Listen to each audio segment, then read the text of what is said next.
పరలోకమందున్న మా పరలోకపు తండ్రి, యేసుక్రీస్తు ప్రభువా, పరిశుద్ధాత్మ దేవుడా, మేమందరము మీ వధువు సంఘములో సమకూడి మీ వాక్యం వినడానికి, మీ మాటలు వినడానికి సిద్ధపడుచుండగా మమ్మల్ని అందరినీ పరిశుద్ధాత్మ దేవుని నడిపింపులో ఉంచమని, వాక్యం మీ మాటలు ఏదైతే విత్తబడుతుందో ఇవన్నీ మేము స్వీకరించి మా జీవితంలో పాటించాలని పరిశుద్ధాత్మ దేవుని సహాయం కోరి, ఉపదేశమును అడ్డగించే సాతాను దురాత్మ అంధకార చీకటి శక్తులన్నిటినీ మా అందరి నుంచి, ఈ స్థలం నుంచి మా అందరి నుంచి యేసయ్య నామములో ఈ క్షణమే వెలగొడుతున్నాం. మా అందరికీ ఈరోజు ఈ ఆత్మీయ ఆకారంను మా జీవితముకు పనికొచ్చేట్టుగా చేయమని యేసయ్య నామంలో అడిగి వేడుకుని పొందినాము తండ్రి, ఆమేన్.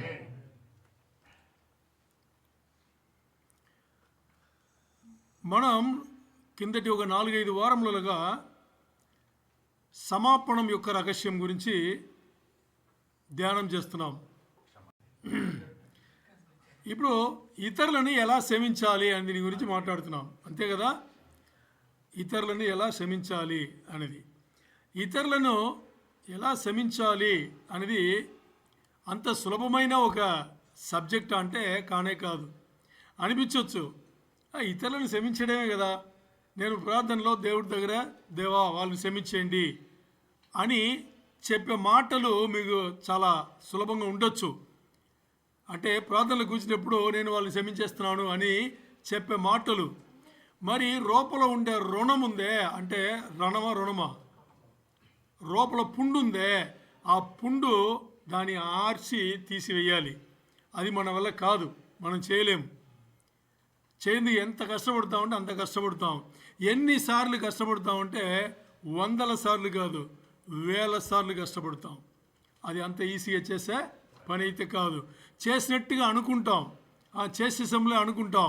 మరి ఆ వ్యక్తిని చూసేటప్పుడు అనిపిస్తుంది, భయంకరంగా ఉంటుంది, ఆ వీడా అని అనిపిస్తుంది. మరి లోపల పుండు ఇంకా ఉన్నట్టే కదా, లోపల నుంచి ఆ వ్యక్తిని ఇంకా మనం తీయలేదు కదా, లోపల నుంచి తీసి దేవునికి అప్పగించలేదు కదా, ఆయన ఇంకా ఆశీర్వాదం మనం పలకలేదు కదా, ఆయన రక్షణ కోసం ఇంకా మనం ప్రార్థన చేయలేదు కదా, ఏం చేయలేదు ఇంకా కదా. సో ఇక్కడ మనం ఏం ధ్యానిస్తున్నాం, ఇతరులని ఎలా క్షమించాలి అని ఏవో 4-5 వారం నుంచి వెళ్తుంది. మరి ఈరోజు దీంట్లో ఇంతవరకు మనం చూసిన దాంట్లో ఏమేమి చూసామంటే, క్షమించే దీంట్లో రహస్యం ఏంటి అని చూసేటప్పుడు మీకు ఎంతమందికి గుర్తుందో, లేదా ఎంతమందికి గుర్తున్నా కానీ మీకు అర్థమైందో మరి ఒకసారి చెప్తా, ఎందుకంటే సబ్జెక్ట్ అంత ఇంపార్టెంట్ కాబట్టి. క్షమాపణ యొక్క రహస్యం ఏంటి అని చూస్తే మీకు రహస్యంలాగా అనిపించదు, మరి అదే రహస్యం. ఏంటి అంటే, ఏ ఒక్క పాపం కూడా, బాగా అర్థం చేసుకోండి, ఏ ఒక్క పాపం కూడా శిక్ష లేకుండా ఉండదు. ఇదే రహస్యం. ఏ ఒక్క పాపం కూడా శిక్ష లేకుండా ఉండదు. ఎందుకంటే సృష్టి చేసిన దేవుడు న్యాయాధిపతి. సృష్టి చేసిన దేవుడు న్యాయాధిపతి, యథార్థవంతుడు. అర్థమైందా మీకు? దీంట్లో గొప్ప అర్థం ఉంది. సృష్టి చేసిన దేవుడు న్యాయాధిపతి, తీర్పు తీర్స్తాడు. తీర్పు తీర్చే దేవుడు ఎలాంటి దేవుడు అంటే, ఇటు అటు చూసి తీర్పు తీర్చే దేవుడు కాదు. దేవుడు తీర్పు తీర్స్తే అదే, ఇంకా దాని తర్వాత ఇంకోటి ఉండదు, అదే ఫైనల్. ఏదో విలేజ్ కోర్టులు, టౌన్ కోర్టులు, మున్సిపల్ కోర్టులు, ఈ కోర్టు ఆ కోర్టు, కడే లాస్ట్ వచ్చేసి సుప్రీంకోర్టు అంటారు కదా, ఈ సుప్రీంకోర్టు కన్నా సుప్రీం కోర్టు అన్నమాట. అర్థమైందా? ఇంకా అంతే. అలాంటి ఒక దేవుడు ఎవరు ఏ పాపం చేసినా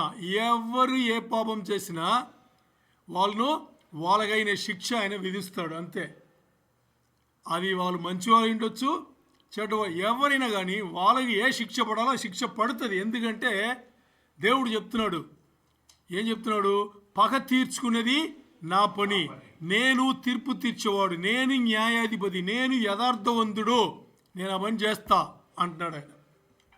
ఓకే, ఇప్పుడు క్షమాపణ ఒక రహస్యమున మనం ఏం చెప్పాం? క్షమాపణ రహస్యం ఏం చెప్పాం? ఏ పాపం కన్నా కానీ శిక్ష ఉంది అని చెప్పాం. ఇదే రహస్యం అన్నాం. ఎందుకు అది చెప్పామంటే, ఇప్పుడు మనం ఎవరన్నా క్షమించాలి అంటే వాళ్ళు మన ఏదో తప్పు చేశారనే కదా, వాళ్ళు మన ఏదో అతిక్రమం చేశారనే కదా కదా ఇప్పుడు వాళ్ళు తప్పు చేసినట్టు మనం ఫీల్ అవుతున్నాం. మరి అది నిజంగా దేవుని దృష్టిలో తప్పు అయితే దేవుడు వదులుతాడా? వదలడు కదా, వదలడు. అందుకని దేవుడు ఇక్కడ ఏం మాట్లాడుతున్నాడంటే, పగ తీర్చుకునేది నా పని, అది మీ పని కాదు, మీ పని కాదు, మీ పని కాదు. ఎందుకు మీ పని కాదు అంటే, ఆదాము అవ్వలను సృష్టి చేసేటప్పుడు అది మీగే ఇచ్చాను నేను.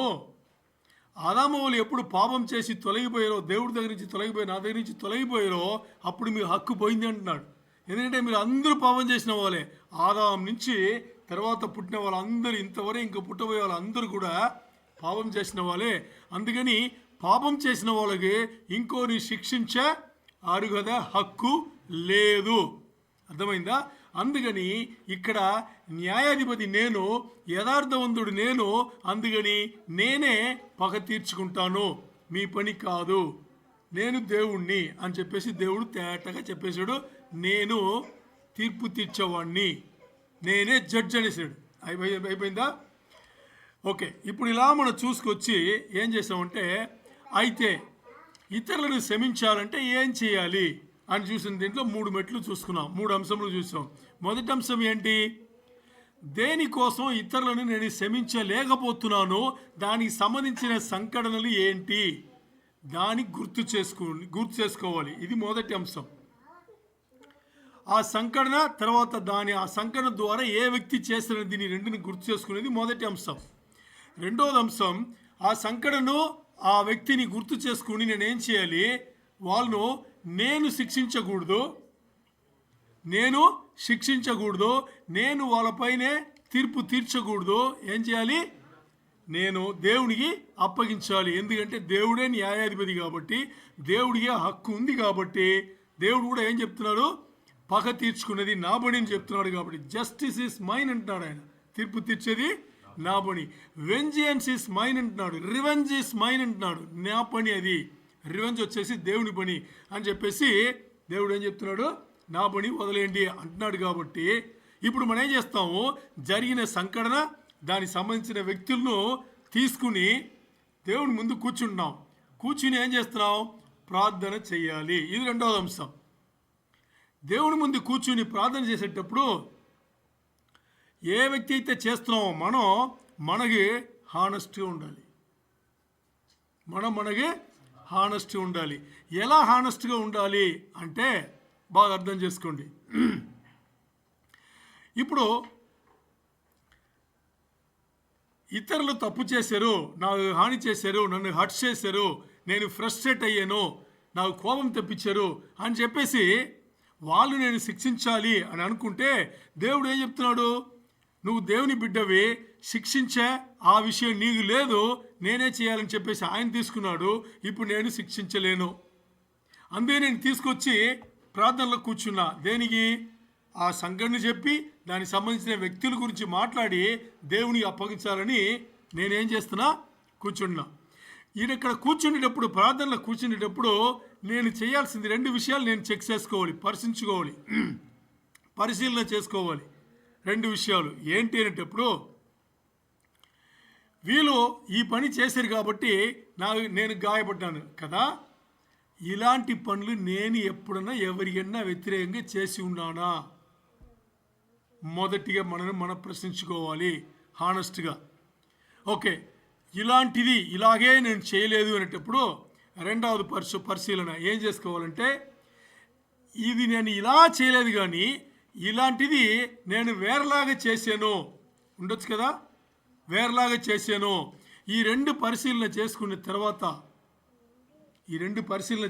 తర్వాత ఇప్పుడు ఏం చేయాలి?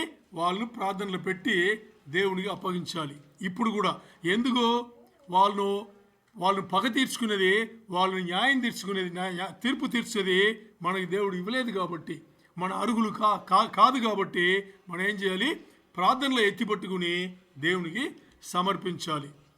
ఎందుకు సమర్పించాలి అంటే బాగా అర్థం చేసుకోండి. ఏ శిక్షణ, ఏ పాపమైనా కానీ రెండు విధానంగా శిక్ష విధించబడతాయి.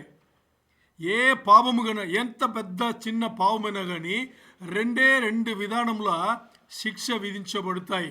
ఒకటి యేసయ్యలో శిక్ష విధించబడి ఉండాలి, లేకపోతే నాకు యేసయ్య వద్దు, నాకు యేసయ్య తెలియదు, నాకు సంబంధం లేదు, యేసయ్య నాకు తెలిసినా కానీ నాకు అనవసరం అని ఎవరైనా చెప్తే వాళ్ళు చేసిన తప్పులకు, వాళ్ళు చేసిన అతిక్రమములకు, వాళ్ళు చేసిన పాపములకు వాళ్ళపైననే శిక్ష విధించబడతాయి. ఇప్పుడు మీరు నేను మన యేసయ్య బిడ్డలు, విశ్వాస బిడ్డలు, అంతేనా? ఎందుకు? యేసయ్య చేసిన సిలువ కార్యం మన కోసమని మనకు గుర్తెరిగి మనం ఏం చేసాం? విశ్వాసంతో ఆయనను సొంత దేవుడు, రక్షకుడు కింద మనం ఒప్పుకున్నాం, అంతేనా? ఇప్పుడు మనం యేసయ్య బిడ్డలు కాబట్టి ఏమైంది? మన పాపములకు, మనం చేసిన అతిక్రమములకు ఆదాం నుంచి వచ్చింది, మనం చేసింది అన్నీ యేసయ్య పైన మోపబడింది. అందుకని మనకి రక్షణ వచ్చింది కదా. ఇప్పుడు నాకు యేసయ్య వద్దు అని ఎవరన్నా చెప్తుంటే దానికి అర్థం ఏంటి? వాళ్ళు చేసిన ఆదామవ్వల నుంచి వచ్చిన పాపం, వాళ్ళు చేసిన పాపం, దానికి శిక్ష విధించబడాలి. ఎందుకు? దేవుడి న్యాయాధిపతి యథార్థవంతుడు కాబట్టి శిక్ష పడతాయి. ఇప్పుడు యేసయ్య పైన ఆ శిక్ష పడలేదంటే ఇప్పుడు ఎవరిపైన వేసుకోవాలి? ఎందుకంటే దేవుడు వదలడు కదా. ఇప్పుడు ఎవరిపైన వేసుకోవాలి? ఆ వ్యక్తి ఆయన పైనే వేసుకోవాలి. శిక్ష అనేది, పాపం అనేది శిక్ష రూపంగా ఒకటి యేసయ్య పైన మోపబడి ఉండాలి, లేకపోతే ఆ వ్యక్తి పైన మోపాలి. అర్థమైందా మీకు? ఓకే. ఇప్పుడు మన ప్రార్థనలో కూర్చున్న తర్వాత బాగా అర్థం చేసుకోండి. ప్రార్థనలో కూర్చున్న తర్వాత ఇంకో వ్యక్తిని మనం ఏం చేస్తున్నాం? క్షమించాలి. ఇప్పుడు క్షమించడానికి ఏం చేస్తున్నాము? దేవుడి దగ్గర కూర్చుని, దేవా, మొదటి అంశం, ఈ సంఘటనలో ఇలా జరిగింది, ఈ వ్యక్తి నాకు వ్యతిరేకంగా ఇలా చేశాడు కాబట్టి నేను గాయపడ్డాను కాబట్టి అవమానం వచ్చింది, నాకు కోపం వచ్చింది, నేను ఇప్పుడు ఆయన్ని శిక్షించాలి, బట్ నాకు నువ్వు ఆ హక్కు ఇవ్వలేదు, అందుకని నేను ఈ వ్యక్తిని, నాకు అన్యాయం చేసిన ఈ వ్యక్తిని నేను నీకు సమర్పిస్తున్నాను అని ప్రార్థన చేస్తావా? అలాగే కదా చేయాలి. మరి మత్తయి 6వ అధ్యాయంలో వినండి, మత్తయి 6వ అధ్యాయంలో 9వ వచనం నుంచి 14, 15 వచనం వరకు చదివితే యేసు ప్రభు వారు శిష్యులకు ఒక ప్రార్థన మీరు ఇలా చేయొచ్చు అని చెప్పేసి ఒక మాదిరి ప్రార్థన నేర్పారు. దాంట్లో మనం పోయిన వారు తేటగా చూసుకున్నాం. దాంట్లో ఒక లైన్ 12వ వచనంలో ఏముంది అనేటప్పుడు, 12వ వచనం ఏమని చూసారా? నేను ఇతరుల పాపములు క్షమించిన ప్రకారము దేవా తండ్రి నా పాపం కూడా నువ్వు క్షమించు అని అడుగుతున్నాం కదా. ఉందా లేదా? వచనం ఉంది. మరి 12వ వచనంలో ముందు ఏముంది? నా పాపముల నుంచి నన్ను క్షమించు అని ముందు లేదు. ముందు ఏముంది? ఇతరుల పాపములను నేను క్షమించిన ప్రకారము నా పాపములు నువ్వు నాకు క్షమించు అని ఉంది. మరి ఇప్పుడు ముందు దేని గురించి మాట్లాడుతున్నాం? మనకు వ్యతిరేకంగా ఎవరు పాపం చేశారో, మనల్ని గాయపరిచారో, మనకు పుండొచ్చేట్టుగా చేశారో వాళ్ళ పాపములను నేను క్షమించాను కాబట్టి నా పాపములను నువ్వు కూడా క్షమించు అని అడుగుతున్నాం కదా. ఓకే. ఇప్పుడు ఇతరుల వ్యక్తుల పాపములు మనం క్షమించలేదంటే మన పాపములు క్షమించబడదు. సరే, ఇప్పుడు నేను పాపమే చేయలేదు, నేను ఎందుకు ప్రార్థన చేయాలి? అడగచ్చు కదా. ఎవరినో ఒక్కరికి ధైర్యం ఉంటే చేయొద్దండి, నేను పాపమే చేయలేదని. చూసారా? మీరు కాదు, ఈ లోకంలో ఎవరిని తీసుకున్నా యేసయ్యని తప్పితే, శరీరధారిగా వచ్చిన దాంట్లో యేసయ్యని తప్పితే ఇంకెవరు లేరు, చేయెత్తలేరు. అందుకని ఇప్పుడు అందరు పాపం చేసిన వాళ్ళే. దానికే మనం ఏం చేసాం? ఒక ఉదాహరణ చూసుకున్నాం. ఏ ఉదాహరణ చూసుకున్నాం? ఒక వ్యభిచారంలో పట్టబడిన స్త్రీ. దీంట్లో మీరు ఒక మంచి విషయం చూసారా? దీంట్లో మంచి విషయం ఏంటి అంటే, విభచారంలో పట్టబడిన ఆ స్త్రీని పరిచయులందరూ తీసుకొచ్చారు కదా, బాగా అర్థం చేసుకోండి. పరిచయులందరూ తీసుకొచ్చారు. ఈ కథ మీకు తెలుసు, ఎన్నోసార్లు వింటారు. పోయిన వారం మనం కూడా తేటగా ధ్యానం చేసాం. మరి ఈ కథలో మంచి విషయం చూసారా? ఈ కథలో కూడా మంచి విషయం, చాలా మంచి విషయాలు ఉంది. ఒక్కటి మీకు తెలియని విషయం చెప్తా.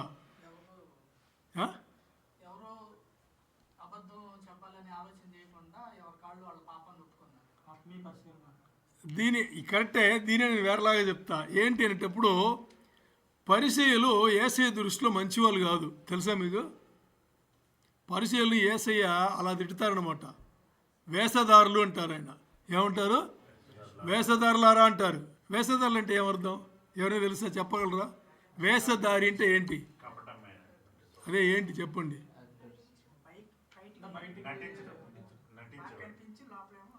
అంటే బయటికి ఈ పెదవులు ఇప్పి నవ్వుతారు కానీ లోపల పాయిజన్ ఉంటుంది, లోపల ఇంకో డ్రామా వెళ్తుంటుంది. బయటలో మాట్లాడేది ఒక డ్రామా, లోపల ఒక డ్రామా ఉంటుంది. వీళ్ళు వేషధారులు అంటారు. అనుకునేది ఒకటి, చేసేది ఒకటి. వీళ్ళు వేషధారులు కదా. ఇప్పుడు ఆలోచన చేయండి. సగోడు చెప్పినట్టుగా పరిచయులు మంచివాళ్ళు కాదు, పరిచయులు మంచివాళ్ళు కాదు. వాళ్ళు తీసుకొచ్చారు. యేసయ్య ఏం చెప్పారు? ఒకే ఒక మాట చెప్పాడు. ఏం చెప్పాడు? అవునా, ఈ స్త్రీ విభచారం చేసిందా, మీరు కంటారో చూసి పట్టుకొచ్చారా? ఓకే, బాగానే ఉంది అని చెప్పేసి ఏం చెప్పారు ఆయన? మొదటి మాట, మీలో పాపం చేయని వ్యక్తి మొదటి రాయి వేయండి అని చెప్పాడు ఆయన. చెప్పారు కదా.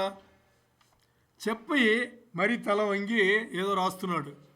ఏదో కింద రాసినట్టుగా మనకి బైబిల్లో చూపిస్తుంది. మరి ఆ సమయం యేసయ్య సమయం వాళ్ళకి కావాలనే ఇచ్చాడు. ఎవరికి? ఆ గుంపులో ఉండే ఆ పరిచయులు అందరికీ, పెద్ద నుంచి చిన్న వరకు ఉన్నారంట. కావాలనే సమయం ఇచ్చారు యేసయ్య. ఎందుకు కావాలని సమయం ఇచ్చారంటే వాళ్ళ ఆత్మను వాళ్ళు పరిశోధన చేసుకోవాలి. అంటే వాళ్ళ హృదయమును, వాళ్ళ మనసును వాళ్ళు ఏం చేయాలి? పరిశోధన చేసి మన లోపల పాపం లేదా అని వాళ్ళు పరిశోధన చేయాలని సమయం ఇచ్చాడు ఆయన. మరి కాసేపు తర్వాత చూస్తే ఆ స్త్రీ ప్రభువా అంటది. ఇది ఆ స్త్రీ ప్రభువా అంటది.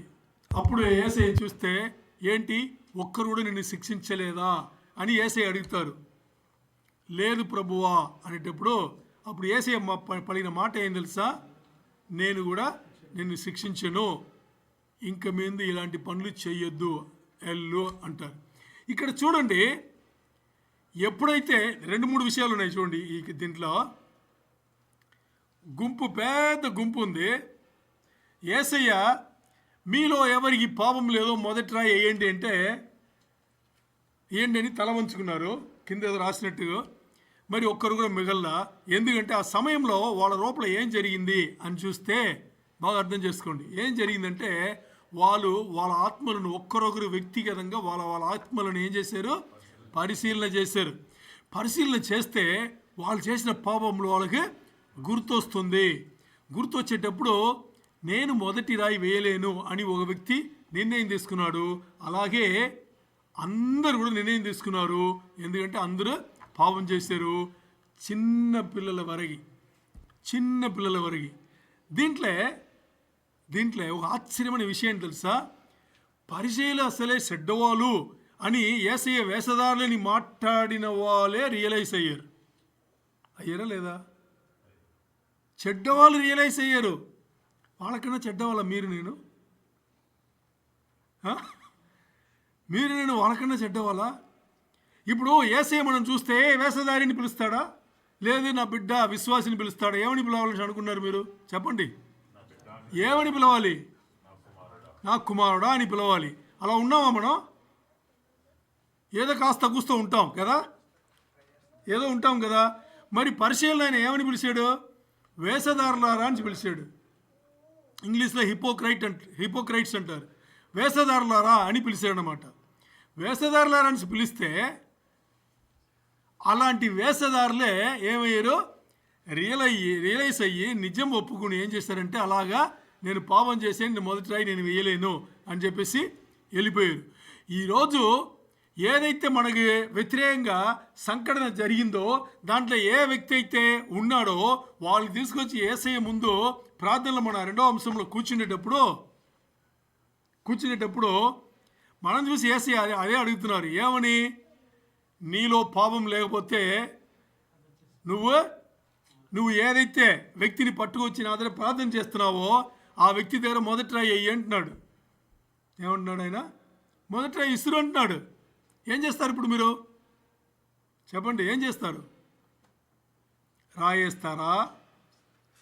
లేదు, ఆ గుంపులో పరిచయులు సమయం తీసుకుని వాళ్ళ ఆత్మ, మనసులు, హృదయములు అన్నీ పరిశీలన చేసి నాలో కూడా తప్పు ఉంది, నేను కూడా ఇలాంటి పాపం దీనికన్నా ఇంకా ఎక్కువ చేసిన వాడినే, అందుకని నేను ఇప్పుడు ఏం చేయాలి? ఆ వ్యక్తి నేను శిక్షించు అని దేవుడి దగ్గర యేసయ్య దగ్గర అడగలేను. ఏం అడగచ్చు? క్షమించమని అడగచ్చు అనేది ప్రార్థన కదా. ఇది రెండవ అంశంలో మాట్లాడాము. ఈరోజు మూడవ అంశం ఏంటి? మూడవ అంశం ఎందుకు వస్తుంది అని చూస్తే, ప్రార్థన అయిపోయింది. ఏమైంది? ప్రార్థన అయిపోయింది. ఏం చేసాం? క్షమించాం. ఎందుకంటే మన పాపములు క్షమించబడాలంటే వాళ్ళు కూడా మనం క్షమిస్తేనే మన పాపములు క్షమించబడతాయని వాక్యం చెప్పింది కాబట్టి, యేసయ్యనే చెప్పారు కాబట్టి క్షమించి దేవుడికి అప్పగించాం. అయిపోయింది. ఇప్పుడు ఇంకొన్ని రోజులు అయిన తర్వాత అదే వ్యక్తిని బయటలో ఎక్కడో కనిపిస్తున్నారు. ఆయన ఎలా చూస్తారు మీరు? చెప్పాలి ఇప్పుడు. మొహవాటం డీసెంట్గా ఉంది, మొహవాటంతోనే ఆగిపోతామా? వచ్చాడ్రా బాబు, వీడొచ్చాడ్రా, అయ్యో వీడెందుకురా ఇది వచ్చావు అని, వాడొచ్చాడు నేనెందుకురా వీడు ఎదురొచ్చాను అనుకుంటామా లేదా? అంటే క్షమించి వదలనట్ట, మరి పట్టుకున్నట్టే ఇంకా వదలలేదంటే క్షమించాలని అడిగాము కానీ దేవుణ్ణి క్షమించి దేవుని చెప్పలేదు కదా. ఏం చేయాలి మరి కదా? ఇలా ఒక్క వ్యక్తి కాదు, 100 ఉంటారు, 1000 ఉంటారు. చిన్న నుంచి మీరు రీకాల్ చేసుకుంటే మీ స్కూలుకు ముందు, స్కూలుకు తర్వాత, కాలేజీలో ఎంతమంది కాలేజీకి వెళ్ళారు? చాలామంది వెళ్ళారు. చదువున వాళ్ళైనా అందరూ? బాబాయ్, ఇన్ని చోట్ల తర్వాత కొంతమంది పెళ్ళైన వాళ్ళు ఉంటారు, ఆయన తర్వాత పిల్లలు కన్న వాళ్ళు అందరూ ఉంటాం కదా.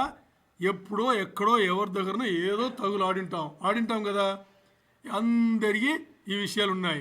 మరి వాళ్ళు ఎదురొచ్చారు, ఈ సంఘటన జరిగింది, ఎదురొచ్చారు. ఇప్పుడు ఏం చేయాలి? ఇప్పుడు మనకు కోపమే వస్తుంది.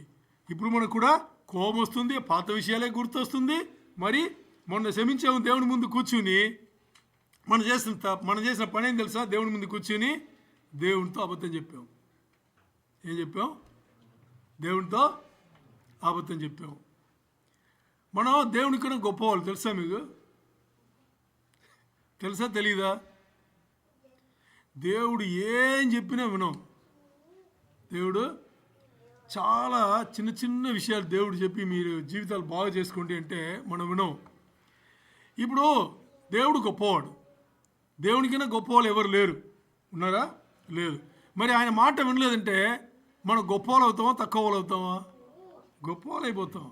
అందరిలాగా గొప్పవాళ్ళు అయిపోతున్నాం. దేవుడు చెప్పిన మాటలు చిన్న చిన్న విషయం. అబద్ధం చెప్పొద్దు అంటే మన వల్ల అవుతుందా?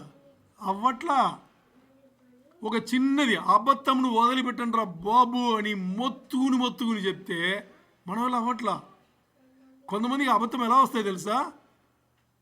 నిజాల కన్నా బాగా వస్తుంది. తెలుసా మీకు? నోరిప్పితే అలా వస్తుంది. అన్ని అబద్ధంలే, అది నిజాలాగే వస్తుంది. వినివాడికి అబద్ధమనే అనిపించదు. నేను రక్షణ ముందు నేను అలాగే ఉండేవాడిని. నా నోరు ఇప్పితే అలా వస్తుంది మాటలు, అన్ని అబద్ధాలే. ఇంకోటి తెలుసా మీకు? నిజం చెప్తే మీరు మర్చిపోవచ్చు కదా, అబద్ధం చెప్తే కదా. నేను ఎన్ని అబద్ధాలు చెప్పినా మరీ ఆ వ్యక్తిని, ఆ సంఘటన గుర్తొస్తే అదే అబద్ధాలు గుర్తు వచ్చి ఇంకా అబద్ధాలు చెప్తూనే ఉంటా.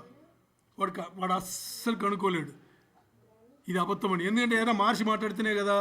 మార్చి మాట్లాడేదే లేదు, అంతగా చేశానన్నమాట. నాకన్నా పెద్దవాళ్ళు మీరు కూడా ఉంటారు ఇక్కడ. నేను ఒప్పుకుంటున్నాను, మీరు ఒప్పుకోవట్లే అంతే. నేను ఒప్పుకుంటున్నా. ఎందుకు ఒప్పుకున్నానంటే దేవుడి దగ్గర వచ్చేటప్పుడు ఇంకా ఏం పెట్టుకుని రాకూడదు, లోపల పెట్టుకుని రాకూడదు, ఓపెన్ అయ్యి రావాలి. ఓపెన్ అయ్యి వచ్చాము కాబట్టి, వచ్చిన తర్వాత కూడా ఓపెన్ అవుతున్నాం కాబట్టి ఆయన ఏం చేస్తున్నారు, మారుస్తూనే ఉన్నాడు అనమాట. సో ఇక్కడ దేవునికైనా గొప్పవాళ్ళు, మన ఎప్పుడు దేవునికైనా గొప్పవాళ్ళుగా ఉంటున్నాం, కానీ మన దేవుడి మాటలే వినట్లేదు. దేవుడి మాటలు వింటే అప్పుడు దేవుడు మనకు గొప్పవాడు అవుతాడు. అర్థమైందా? అది ఇప్పుడు చూడండి. మూడవది అంశం ఎందుకు, రెండవది అంశంలో మనం ప్రార్థన చేసి వదిలిపెట్టిన తర్వాత మూడవది అంశం ఎందుకు వస్తుందంటే, ఆ తర్వాత ఆ సంకటను గుర్తు చేసుకున్నా, లేదు ఆ వ్యక్తిని గుర్తు చేసుకున్నా, ఏం గుర్తు రావాలి, నేను దేవుడి దగ్గర సంకటను ఆ వ్యక్తిని యేసయ్య దగ్గర నేను అప్పగించి ఆశీర్వదించి నేను వదిలేసాను, వాళ్ళ రక్షణ కోసం కూడా నేను ప్రార్థన చేశాను అని గుర్తొస్తే మీరు చేసిన పని, మీరు చేసిన ప్రార్థన కరెక్టే. మరి ఆ సంఘటనే గుర్తొస్తుంది, ఇంకా వ్యక్తిని చూడడానికి కోపం వస్తుంది, వాడు ఇలా చేశాడు అలా చేశాడు అనేది గుర్తొస్తే ఇంకా మనం ఏం చేయలేదు, సమాపణ అంటే క్షమించి ఇంకా వదలలేదు. మరి ఈ ప్రార్థన ఎలా చేస్తాం, నేను నా పాపములు మీరు క్షమించాలి అని అడగ ముందు మనం ఏం అడగాలి, ఇక్కడ వాక్యం ఏం చెప్తుంది, నేను ఇతరుల పాపములను క్షమించిన ప్రకారము నా పాపములను అంటున్నాం. మరి ఇంకా క్షమించలేదు కదా, మరి గుర్తొస్తుంది కదా, ఇంకా పట్టుకుంటాం కదా. ఇప్పుడు మూడవది అంశం ఏం చేయాలి అనేటప్పుడు చూసుకుందాం. మూడవది అంశం ఏంటి అనేటప్పుడు ముందు దేవుడి దగ్గర విధేయత ఉండాలి. ఏముండాలి, దేవుడి దగ్గర విధేయత ఉండి, ఏదైతే వ్యక్తి మనకి తప్పు చేసాడో, మనం అనుకున్నామో ఆ వ్యక్తి దగ్గర మనం ఎలా నడుచుకోవాలో అలా నడుచుకోవాలంటే మంచిగా నడుచుకోవాలి అంటే దేవుడి దగ్గర విధేయత ఉంటేనే. దేవుడి దగ్గర ఎప్పుడు విధేయత లేదో అప్పుడు దేవుడి కన్నా మన పైకి వెళ్ళిపోతున్నాము. పెద్ద తప్పు, పెద్ద నేరం అది. అస్సలు దేవుడు ఒప్పుకోడు. అందుకని దేవుడి దగ్గర విధేయత చూపించి, మన ఏ వ్యక్తి దగ్గర వ్యతిరేకంగా ఇంకా క్షమించేసామని అనుకుని ఇంకా క్షమించలేకుండా ఉన్నామో ఆ వ్యక్తి దగ్గర ఎంత మంచిగా నడుచుకోవాలో అది నడుచుకోవాలి. దాని గురించే ఈరోజు మనం మూడవది అంశం మాట్లాడబోతున్నాం. ఈ మూడవది అంశంలో మాట్లాడే ముందు ఏంటి మనం ధ్యానం చేయాలి అనేటప్పుడు ఆలోచన చేయండి. ఇప్పుడు నేను ఏం చేస్తున్నాను, నా తలంబులు, నా హృదయంలో ఏమేమి జరుగుతుంది అనేది ఒక్కసారి మీరు పరిశీలన చేసుకుంటే అప్పుడు ఎదురు వ్యక్తి ఇతరులు నాకు చేసింది పెద్ద పాపం కాదు అని అనిపిస్తుంది. ఇప్పుడు నేను ఏ నడవడిలో ఉన్నాను అని వాళ్ళకి తెలియాలి. ఒకటి. ఇంకోటి ఏం ఆలోచన చేయాలంటే, ఇతరులు నాకు అన్యాయం చేస్తే వాళ్ళని ఇలా శిక్షించాలి అని నేను అనుకునేవాడిని, నేను అలాంటి పనులు చేస్తుంటే అలాగే నన్ను నేను శిక్షించుకోవాలి అని అనుకుంటానా అని పరిశీలన చేసుకోవాలి. అంటే ఇంకోటి ఒక న్యాయం, నాకు ఒక న్యాయం అని నేను డబుల్ స్టాండర్డ్ పెట్టుకోకూడదు. ఇతరులు తప్పు చేస్తే నేను ఎలా చూస్తున్నానో, ఎలా శిక్షించాలని అనుకున్నానో, నేను ఆ తప్పు చేసిన నన్ను నేను అలాగే చూడాలి. నేను చేసిన తప్పులకు ఇది పర్లేదులే, ఇది పెద్ద తప్పు కాదులే అని నేను అనుకుంటే, ఇతరులు ఇలాంటి తప్పులే నాకు చేసుంటే వాళ్ళు కూడా అలాగే చూడాలి. ఇది ఏమి కాదులే, నాకే చేసుంటే నేను పట్టించుకోను కదా, అలాగే వీళ్ళు చేశారు నాకు, నేను పట్టించుకోను అని ఉంటే అది ఒకే స్టాండర్డ్. మరి ఇతరులు చేశారు నేను వదలను అని చెప్పేసి వదలకుండా శిక్ష విధించాలి అనుకునే నువ్వు అదే తప్పు చేసుంటే ఎవరి ఎదురుగా వ్యతిరేకంగా చేసుంటావు కదా, మరి వాళ్ళ దగ్గర వెళ్ళి కూడా నువ్వు అలా సమాధానపడి లేదు శిక్షించామని నువ్వు అడగాలి కదా. అడుగుతావా? అడగవే కదా. అది డబుల్ స్టాండర్డ్ ఎప్పుడు ఉండకూడదు. ఎందుకు ఉండకూడదంటే దేవుడు చెప్తున్నాడు, పగ నేను తీర్చుకుంటాను, నేను న్యాయాధిపతి, నేను యథార్థవంతుడు, ఆ పని నేను చేస్తాను. నువ్వు నీ పని ఏంటంటే నీ అర్హత లేదు, నువ్వు పాపం చేసి పడిపోయాడు కాబట్టి నీ అర్హత లేదు. ఆదామవులు పాపం చేయ ముందు వాళ్ళ దగ్గర ఉండింది. మరి యేసయ్య రేపు మధ్యాకాశంకి వచ్చి మనందరినీ పిలిచి కొనిపోతే మరీ ఆ అర్హత మనకు ఆయన ఇస్తాడు. మరి మధ్యలో ఇప్పుడు మన శరీరంలో ఉండేప్పుడు మనకు అర్హత లేదు, అందుకని దాన్ని దేవుడి దగ్గర ఇవ్వాలి. ఇప్పుడు మూడో మెట్లో ఏంటి? మూడో అంశం ఏం ధ్యానం చేయాలి? దేవునికి విధేయత చూపించాలి. విధేయత చూపించి ఏం చేయాలి? ఏ వ్యక్తి అయితే నాకు వ్యతిరేకించాడని, నన్ను గాయపరిచినట్టు అనుకున్నామో ఆ వ్యక్తి దగ్గర ఎంత మంచిగా నడుచుకోవాలో అంత మంచిగా నడుచుకోవాలి. ఎందుకంటే దేవుడి దగ్గర ప్రార్థన చేసి వదిలిన తర్వాత కూడా నేను ఆ విషయాలను మర్చిపోలేకపోతున్నాను. అర్థమైందా? అది ఏంటి అని చూసేటప్పుడు ఈ మూడో అంశం ఎప్పుడు కరెక్ట్ జరుగుతుంది, ఎప్పుడు ఈజీగా ఉంటుంది అంటే రెండో అంశం ఉంది కదా. రెండో అంశం ఏంటి? ఆ సంఘటన ఆ వ్యక్తిని దేవుడి దగ్గర తీసుకొచ్చి ప్రార్థనలో పెట్టి అప్పగించడం ఉంది కదా. దీంట్లో మనం ఎంత హానెస్ట్గా ఉన్నామో, మనకి ఎంత హానెస్ట్గా ఉన్నామో దాన్ని పెట్టి మూడోది అంశం చాలా తేలిక. రెండో అంశంలో మీరు ఆ పని చేయలేదంటే, ఏ పని చేయలేదంటే దేవుని అప్పచెప్పి మీరు క్షమించలేదు అనేటప్పుడు మూడో అంశం మీకు చాలా కష్టమవుతుంది. ఎందుకంటే మరి ఆయన చూసేప్పుడంతా, ఆ వ్యక్తిని చూసేప్పుడంతా మనకు పాతదే గుర్తొస్తుంది, ఆ కోపం ఇంకా చెలరేగుతుంది. అది ఉండకూడదు కదా. అది ఇప్పుడు ఏం చేయాలి అంటప్పుడు దేవుడి దగ్గర ప్రార్థనలు పెట్టిన తర్వాత ఆ ప్రార్థనలో ఉండేటప్పుడే మన సొంత ఆత్మ లేకపోతే హృదయంను మనం పరిశీలన చేయాలి. ఈ పరిశీలన చేసేటప్పుడు ఆటోమేటిక్గా ఏమవుతుంది మనకి? నేను కూడా అదే కదా చేశాను, ఇలాగే కదా చేశాను, నాకు వాళ్ళు అలాగే చేశారు, ఇప్పుడు వాళ్ళు నేను ఎందుకు శిక్షించాలని అనుకోవాలి అనేటప్పుడు మనకి శాంతి సమాధానం కలుగుతుంది. అది దేవుడు ఇస్తాడు. ఇప్పుడు అది లేదు, ఇంకా శిక్షించాలని దేవుడు పనిని మన చేతులు తీసుకుంటే మనకి శాంతి సమాధానం ఉండదు. అప్పుడు ఈ మూడో అంశం ఇంకా మరి వాళ్ళని బయటలో చూసేటప్పుడు ఏమవుతుంది? ఇంకా కోపం వస్తూనే ఉంటుంది. ఈ కోపం రాను మీ పాపములు ఇంకా దేవుడు క్షమించలేదనేది మీకు ముందు గుర్తు రావాలి. మనకి వ్యతిరేకం చేసి మనకి హాని చేసిన వాళ్ళు, మనం గాయపడ్డాము, వాళ్ళని చూసినప్పుడంతా అది గుర్తొస్తుందంటే మీరు ఏం చేస్తున్నారు తెలుసా? మీ పాపములు దేవుడు క్షమించడానికి మీరు ఇంకా దేవుణ్ణి అనుమతించలా. అది మీకు గుర్తు రావాలి. మీరు చూసేప్పుడంతా వీడు నాకు ఇది చేశాడు, వీడు ఈ తప్పు చేశాడు, వీడు నాకు వ్యతిరేకం చేశాడు, వీళ్ళు నాకు ఇది చేశారు, ఇదే మీకు గుర్తొస్తుంటే దేవుడు అక్కడ మీతో చెప్పేది ఏం తెలుసా? నీ పాపములు ఇంకా నేను క్షమించలేదురా, నీ పాపములు నేను ఇంకా క్షమించలేదు. ఎందుకంటే నేను క్షమించాలంటే నేను క్షమించడానికి సిద్ధంగా ఉన్నా, మరి నువ్వు దానికి నాకే అనుమతి ఇవ్వట్లేదు. ఎలా అనుమతి ఇవ్వట్లేదు? ఇతరులను ఇంకా నువ్వు క్షమించలేకపోతున్నావు అని చెప్పేసి నీ పాపములు ఇంకా నువ్వు నీ దగ్గరనే పెట్టుకుంటున్నావు. దాన్ని నాకు రిలీజ్ అయిన దేవుని అడిగినా కూడా మనం ఏం చేస్తున్నాం? ఇవ్వలేకపోతున్నాము. ఇప్పుడు కొంచెం ఆలోచన చేస్తాం. ఎందుకంటే ఈరోజు ప్రాక్టికల్ అన్నాం కదా, క్రియాశీలం కొన్ని విషయాలు చూడబోతున్నాం. అందుకే నేను స్టార్టింగ్లో చెప్పాను ఏమని?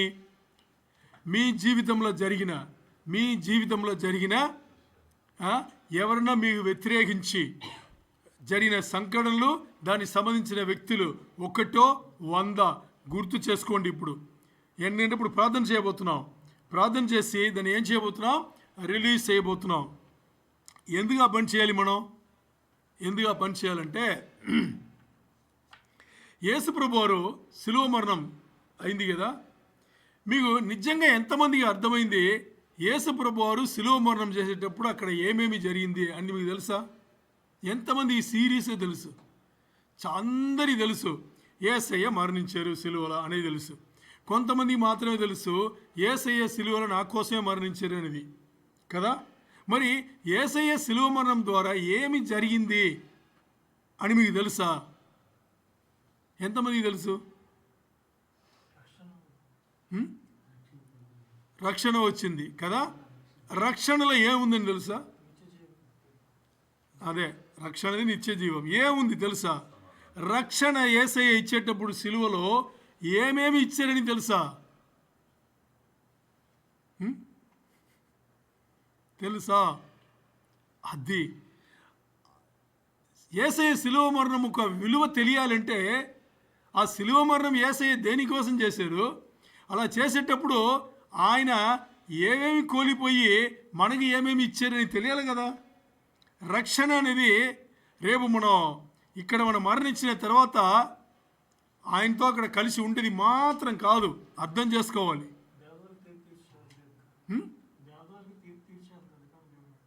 ఓకే, అది కాదు, అది మాత్రం కాదు.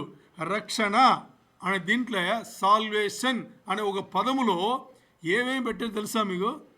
రక్షణ అనే పదంలో, సాల్వేషన్ అని ఇంగ్లీష్ చెప్పే ఆ పదంలో ఏమేమి ఉంది అంటే చాలా ఆశ్చర్యపడతారు, చాలా ఆశ్చర్యపడతారు. ఒకటి రెండు కాదు.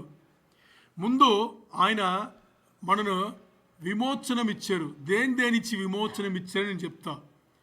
ముందు ఆయన విమోచనం ఇచ్చింది మనను మన దగ్గర నుంచి విమోచించారు. ఆయన ఏంటి? సెల్ఫ్ అని ఇంగ్లీష్లో చెప్తారు. ఏమంటారు? SELF, self. సెల్ఫ్ అంటే మన రూపంలో ఉండే మనం. ఏంటి? యేసయ్య పరిశీలన చూసి వేషధారులారా అన్నారు కదా. ఎందుకు చెప్పారంటే రూపంలో ఉన్న వాళ్ళ గురించి మాట్లాడారు ఆయన. బయటలో వాళ్ళు మంచిగా ఉంటారు, మంచిగా పేరు తీసుకుంటారు. ఏది? వీధుల్లో, రోడ్లలో, సమాజ మందిరంలో వాళ్ళు వచ్చి ప్రార్థన చేసి గొప్ప వాళ్ళలాగా కనిపించుకుంటారు. మరి లోపల యేసయ్య వేషధారులారా అని పిలిచింది లోపల వాళ్ళు కలిగిన మనస్తత్వమును వేషధారులారా అన్నారు. అర్థమైందా? ఇప్పుడు మనం మన నుంచి విమోచనం పొందాలి అనేటప్పుడు నాకు ఎందుకు విమోచనం కావాలి? నేనే కదా. ఇక్కడ ప్రాబ్లం ఎక్కడుంది తెలుసా? ఎక్కడో లేదు, మీ దగ్గరే ఉంది. మీరే మీకు ప్రాబ్లం. అది చెప్తే మీకు అర్థమవుతుందా? చాలా లోతుగా వెళ్ళాలంటే వెళ్ళొచ్చు. మీ దగ్గర ఉండే ప్రాబ్లమే ఏం తెలుసా? మీరే. అది మీరంటే మీ రూపంలో ఉండే మీరు బయట మీరు ప్రవర్తన చేస్తారో అది మీ ఒరిజినల్ మీరు కాదు. అంటే బయట మీరు ఏదైతే కనిపిస్తున్నారో అది మీ ఒరిజినల్ మీరు కాదు. మీ ఒరిజినల్ మీరు మీ రూపంలో ఉన్నాడు. అక్కడ ఆ వ్యక్తి నుంచి మీరే, అది ముందు మీరు విమోచింపబడాలి. అంటే దురాలోచనలు వచ్చా మీరున్నారే, తప్పుడు విధానంగా ఆలోచన చేసే మీరున్నారే, మీకోసమే ఆలోచన చేసే మీరున్నారే, అక్కడి నుంచి మీ దగ్గర నుంచి మీకు విమోచనం కలిగితే బయట మీరు ఎలా ప్రవర్తిస్తారో అలాగే మీ లోపల ఉండే మీరు కూడా ఉంటే. ఇప్పుడు యేసయ్యను మాదిరిగా తీసుకుందాం. యేసయ్య లోపల ఒకటి పెట్టుకుని బయట ఒకటి చేశారా? చెప్పాలి. చేయలేదు కదా. ఎందుకు చేయాలా? ఆయన లోపల ఒకటిగా ఉండి బయటలో ఒకటిగా ఆయన ఎప్పుడు కూడా బిహేవ్ చేయలా. ఆయన ఒక్క ఆయనగానే వచ్చారు. మరి అలాంటిది మనం కూడా కలిగి ఉండాలి. మన లోపల ఉండే మనను వేరు విధంగా పెట్టుకోకుండా ఏం చేయాలి? లోపల ఉండే మనం, బయట ప్రవర్తించే మనం రెండు ఒక్కడిగే ఉండాలి. అందుకని లోపల ఉండే మన దగ్గర నుంచి మనకు ఏం కావాలి? విమోచనం కావాలి. తర్వాత ఈ సమాజం నుంచి మనకు విమోచనం కావాలి. ఏది? ఈ సమాజం ఉంది కదా, ఈ సమాజం నుంచి మనకు విమోచనం కావాలి. ఎందుకు సమాజం అంటే అందరూ, మీరు తప్పితే మీ భార్య, పిల్లలు, మీ అమ్మ నాన్నలు, మీ అత్తమావులు, ఇంకా మీ చుట్టాలు, అందరూ, ఇంకా పక్కంటి వాళ్ళు, ఒరిగింటి వాళ్ళు, వీళ్ళు స్నేహితులు, అందరూ ఈ సమాజం నుంచి మీకు ఏం కావాలి? మీకు విమోచనం, విడుదల కావాలి. ఎందుకంటే దాంట్లో బానిసత్తులు అయిపోయి ఉన్నాం, దాంట్లో మునిగిపోయి ఉన్నాం. తర్వాత ధర్మశాస్త్రం నుంచి మీకు విడుదల కావాలి. ధర్మశాస్త్రం అంటే మోసే రాసింది మీకు గుర్తొస్తుంది. నేను దాని గురించి మాట్లాడట్లా. ఈరోజు ఏదైతే దేశంలో ఉన్నారో ఆ దేశంలో కొన్ని చట్టం ఉంటుందా లేదా? ప్రతి దేశం చట్టం కిందనే ఉంటుంది. ఆ చట్టం నుంచి మీకు విడుదల కావాలి, స్వేచ్ఛ పొందాలి. ఎలా అనేటప్పుడు ఆ చట్టం మీ జీవితంలో నెరవేర్చాలి. మీరు చేయకూడదు, దేవుడు నెరవేర్చాలి. ఏంటి? ఆ చట్టం మీలో నెరవేర్చబడాలి. మరి అది మీరు చేయకూడదు, దేవునితో సేవించాలి. ఎలాగని చెప్తా. ఇప్పుడు మీరు బండి నడిపోవాలనుకోండి, లేదు మీరు బండిలో కూర్చున్నారు, మీరు ఎవరు నడుపుతున్నారు, ఈ ఊర్లో అనుకుందాం, వస్తున్నారు, ఎదురుగా సిగ్నల్ ఉంది, ఎదురుగా సిగ్నల్ ఉంది. ఇప్పుడు రెడ్ ఉంటే ఆగుతారా వెళ్తారా? గ్రీన్ ఉంటే ఇది ఈ లోకంలో ఈ లోకంలో ఈ దేశంలో చట్టం పెట్టింది. చట్టం అలాగే చెప్పింది, రెడ్ ఉంటే ఆగాలి, గ్రీన్ ఉంటే వెళ్ళాలి. అర్థమైందా? ఓకే.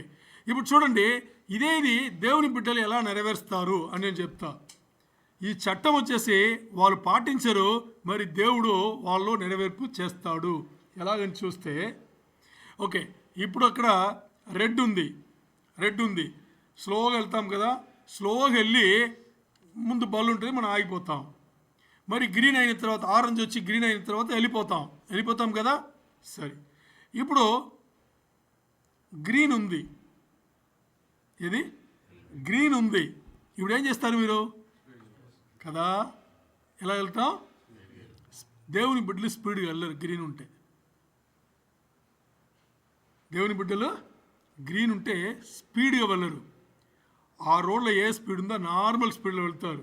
వాళ్ళు నార్మల్ స్పీడ్ వెళ్ళి ఇంకా గ్రీన్ ఉందంటే దాటుతారు. అర్థమైందా మీకు? అంటే గ్రీనే ఉంది, అన్ని పళ్ళు వెళ్ళిపోయింది, ఖాళీ ఉంది రోడ్డు, మనం ఏం చేస్తాం? గ్రీన్ అవ్వ ముందు మనం వెళ్ళిపోవాలి, స్పీడ్గా వెళ్తాం కదా. దేవుని బిడ్డలు ఏం చేస్తారంటే నార్మల్ స్పీడ్, ఆ రోడ్లో ఏ స్పీడ్ ఉందో ఆ స్పీడే వెళ్తారు. వాళ్ళు వెళ్ళి సిగ్నల్ దగ్గర వచ్చి, ఇదే సిగ్నల్ అంటే సిగ్నల్ దగ్గర వచ్చి ఇంకా గ్రీన్ ఉందంటే దాటుతారు. ఆరెంజ్ పడితే ఆగిపోతారు. మరి లోకంలో అంటే ఆరెంజ్ పడినా వెళ్ళిపోతాం. ఆరెంజ్ పడి మన దగ్గర వచ్చినప్పుడు రెడ్ వచ్చినా వెళ్ళిపోతాం. అర్థమైందా మీకు? ఇప్పుడు దేవుని బిడ్డలు ఎందుకు అలా చేస్తారంటే, పక్కన వచ్చిన తర్వాత ఒకవేళ గ్రీన్ లేకుండా మధ్యలో వెళ్ళేటప్పుడు ఆరెంజ్ వచ్చేస్తే తప్పు, చట్ట ప్రకారం తప్పు. అర్థమైందా మీకు? అందుకని పిల్లలు అక్కడ ఆగుతారు. దేవుని బిడ్డలు ఏం చేస్తారు? ఆగుతారు, స్పీడ్గా రారు. గ్రీన్ చూడగానే స్లో చేస్తారు. స్లో చేసి సిగ్నల్ దగ్గర వచ్చిన తర్వాత కూడా ఇంకా గ్రీన్ ఉందంటే ఓకే, ప్రశాంతంగా గ్రీనే ఉంది, నేను దాటుతాను అని దాటుతారు. అప్పుడు దేవుడు మహిమపడతాడు, దేవుడు అక్కడ మహిమపరచబడతాడు. మరి మీరు దాటేటప్పుడు రెడ్ ఉన్నా పర్లేదని దాటుతాం కదా, అది లోకస్తులు చేసే పని. ఇప్పుడు చూడండి, దేవుని బిడ్డలు కొంచెం నెమ్మదిగా అలా వస్తుండేటప్పుడు చట్టం ఆటోమేటిక్గా నెరవేరిందా లేదా? చట్టం నెరవేరిందా లేదా? చట్టం ఆటోమేటిక్గా నెరవేరుతుంది. మరి మన లోకంలో ఉంటే ఏం చేస్తాం?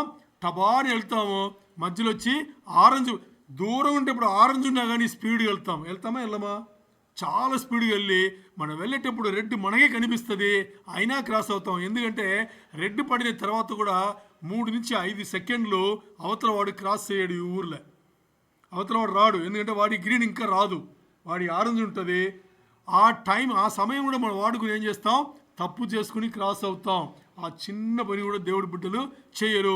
మరి ఇలా నెమ్మదిగా చేసేటప్పుడు ఆటోమేటిక్గా చట్టం నెరవేరుతుంది, తప్పు జరగదు. దేవుని బిడ్డలు అందరి అలాంటి పనులు ఆయన చేపిస్తాడు. సో ఇక్కడ చట్టం నుంచి మనం ఏమవ్వాలి? విమోచనం పొందాలి. మొదటిగా మనం మన నుంచి విమోచనం పొందాలి, రెండవది సమాజం నుంచి విమోచనం పొందాలి, మూడవది ఏంటి? చట్టం నుంచి, ధర్మశాస్త్రం నుంచి విమోచనం పొందాలి. తర్వాత ఈ లోకం నుంచి విమోచనం పొందాలి. లోకాశలు లేనివాడు ఎవరైనా ఉన్నావా? మనం అందరి ఉంది, లోకాశలు ఉంది, లోక ఆకర్షణ కూడా ఉంది. దాని నుంచి మనం విడుదల పొందాలి. అర్థమైందా?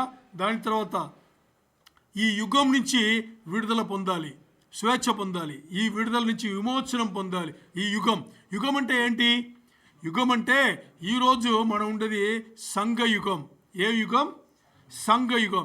సంఘయుగం ఎప్పుడు ముగింపుకు వస్తుందంటే యేసయ్య మధ్యాకాశంకి వచ్చి ఎప్పుడైతే ఆయన వధువు సంఘమును తీసుకెళ్ళిపోతారో దాంతో సంఘకాల యుగం వచ్చేసి ముగింపుకు వస్తుంది. మరి ఇప్పుడు ఉండేది మన ఈ యుగంలోనే. ఈ యుగం నుంచి కూడా మనం ఏమవ్వాలి? విమోచనం పొందాలి. అర్థమైందా? ఇప్పుడు 5 విషయాలు చెప్పాము. ఏది? ఒకటి, మనం మన నుంచి విమోచనం పొందాలి, సమాజం నుంచి విమోచనం పొందాలి, తర్వాత ధర్మశాస్త్రం నుంచి, చట్టం నుంచి విమోచనం పొందాలి, ఈ లోకం నుంచి విమోచనం పొందాలి, ఇంకా ఈ యుగం నుంచి విమోచనం పొందాలి. ఇది యేసయ్య శిలువ మరణం చేసేటప్పుడు ఆయన మనకి ఇచ్చేసాడు. తెలుసా మీకు? తెలుసా? ఇది రక్షణలో ఉంది. ఏముంది? ఇది రక్షణలో, యేసయ్య ఇచ్చిన రక్షణలో ఇది ఉంది. ఇది తెలియకపోతే ఆ రక్షణ ఎలా తీసుకుంటాం? ఇప్పుడు ఇది తెలిస్తే దాన్ని తీసుకోవాలి. యేసయ్య అక్కడ పెట్టేశారు. చూడండి, ఇది ఈ మైక్ సిలువ అనుకోండి. చూడాలి, ఇక్కడ ఈ మైక్ సిలువ అనుకోండి. సిలువ ఇటువైపు నేనున్నా, సిలువ అటువైపు యేసయ్య ఉన్నారు. అర్థమైందా? సిలువలో ఆయన ఏం చేశారు? ఇప్పుడు నేను చెప్పిన ఇది మాత్రం కాదు, ఇంకా ఎన్నో మంచి విషయములు ఆయన పెట్టేశారు. ఇక్కడ సిలువలో పెట్టేసి ఆయన పని ఆయన ముగించుకున్నారు. ఇప్పుడు దీన్ని తీసుకుని యేసయ్య దగ్గర వెళ్ళేది నా పని. అర్థమైందా? మరి దీన్ని తీసుకుని యేసయ్య దగ్గర నేను వెళ్ళాలి అంటే ఇది ఇక్కడ ఉందని నాకు తెలియాలి కదా, ఉందని తెలియాలి కదా. ఎలా తెలుసుకుంటాను నేను? ఎలా తెలుసుకుంటాను నేను? చెప్పండి.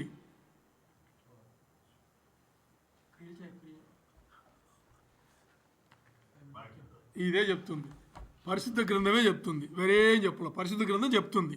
ఇవన్నీ ఇచ్చారు, యేసయ్య ఇచ్చేసి పెట్టి. ఇంకా ఏమేమి ఇచ్చారు తెలుసా? మంచి విషయాలు. దైవిక మార్పిడిలు అని చెప్పేసి 9 మార్పిడిలు ఉన్నాయి. దైవిక మార్పిడిలు అని చెప్పేసి 9 ఉన్నాయి. అది కూడా సిలువలో పెట్టారు. అది కూడా రక్షణలో ఒక భాగమే. దైవిక మార్పిడిలు ఏమేమి ఏమైనా చెప్పగలరా? ఎవరైనా చెప్పగలరా? 1, 2 అలా మాట్లాడితే మన పేదరికంను తీసుకుని ఆయన ఏం చేశారు? మన పేదరికమును ఆయన తీసుకున్నారు. ఆయన ఐశ్వర్యమును, ఆయన రిచెస్ను ఆయన మనకిచ్చారు. ఇలా మాట్లాడగలిగితే 9 ఉన్నాయి. ఇవన్నీ రక్షణ. ఆయన చేసిన శిలువ కార్యంలో ఆయన పెట్టేసి వెళ్ళారు. ఇదన్నీ రక్షణలో ఒక భాగమే. చాలామంది అనుకుంటారు ఈ లోక జీవితం వచ్చేసి బాగుండకూడదు, లేకపోతే ఉండాలి. ఈ లోక జీవితంలో నేను డబ్బు గలవాడుగా ఉండొచ్చు, ఉండకూడదు అని దీనిలో చాలా వివాదాలు ఉన్నాయి.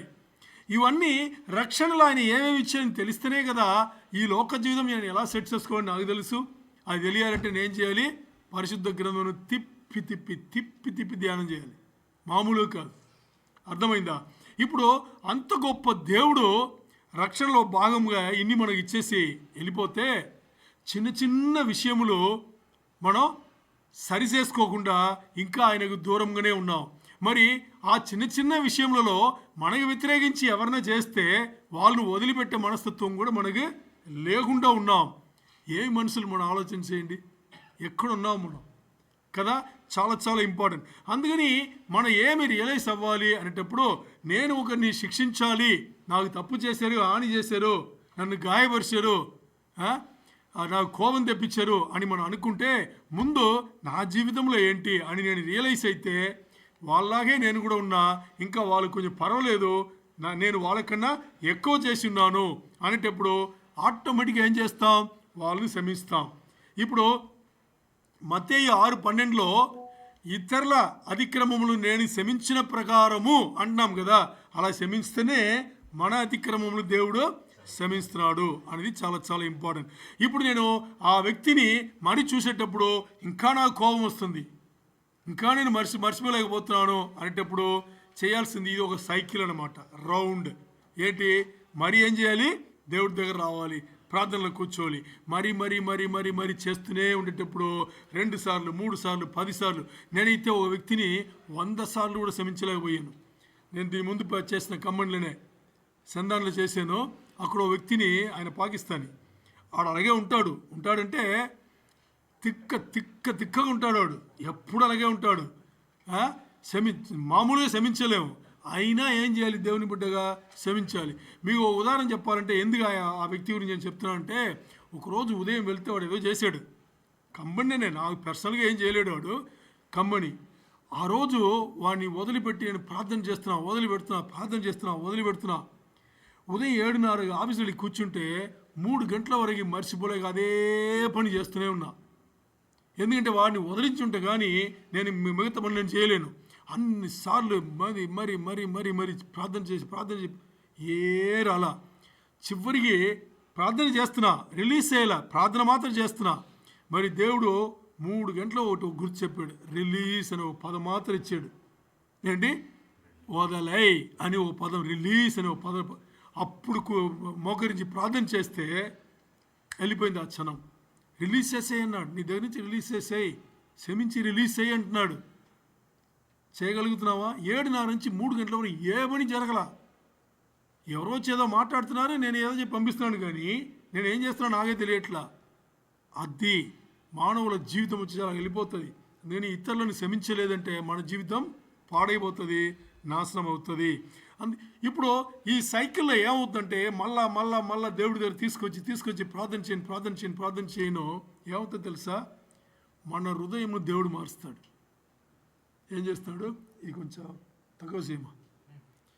మన హృదయమును దేవుడు కఠిన హృదయంగా ఉండేదని మరి మన ఆత్మ పరిశీలన, మన హృదయమును మన పరిశీలన చేసుకుని మనం గుర్తు చేసి మనను మారుస్తాడు దేవుడు.